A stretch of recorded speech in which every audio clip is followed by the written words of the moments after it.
Hello, good day. Bless you. Be well. My name is Earl, and thanks for showing up, coming out and visit me today. This is a story I have to tell about a juniper bush in me. The story of what happened between a juniper bush and me in Sedona, Arizona.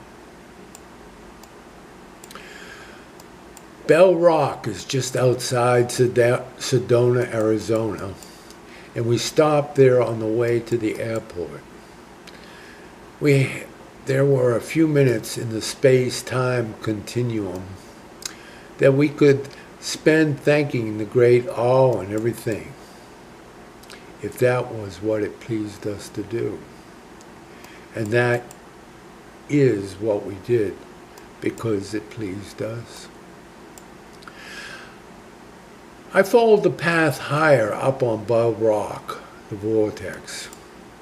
The spot was rather as a black porch overlooking the vista, Arizona.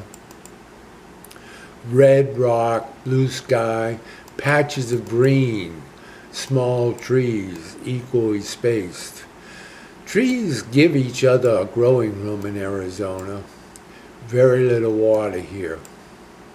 It was then I surprised myself, and rather than sitting in my funk, I stood erect and opened my mouth, and this oration to the great state of Arizona, particularly Sedona, came out. I thanked the sky, the rocks, the trees for allowing me to be with them this last week.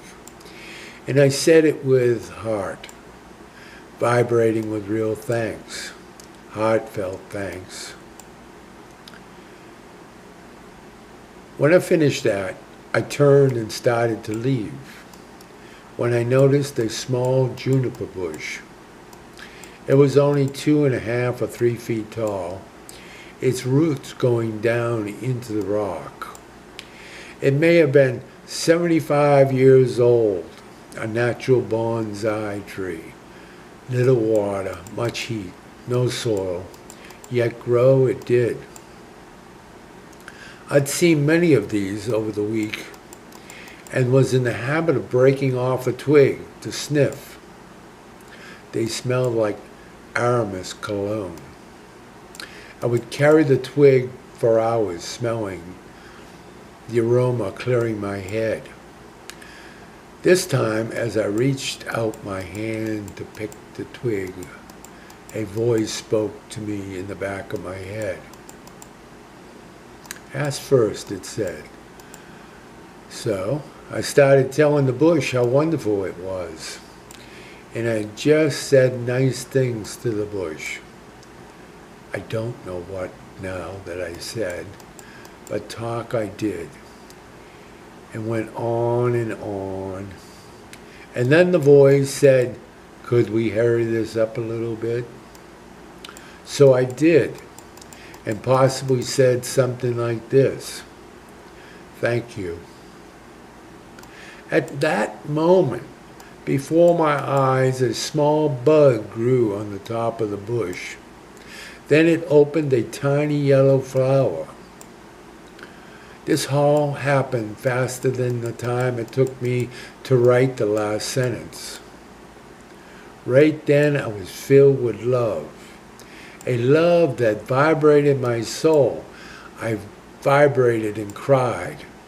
I was loved as I had never been loved before, nor since, by a small tree on Bell Rock Vortex. I cried and vibrated. The space-time continuum was collapsing. When Meg called, we have to leave for the airport, I ran back to the others. It was not until we were on our way I realized I did not even pick the flower. The flower I was given in love from the small, amazing bush. Finny, bless.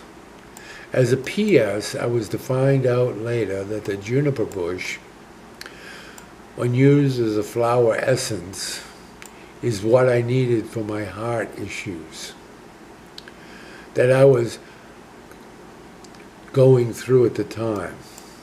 It took me a year and a half or so on my own to get through them.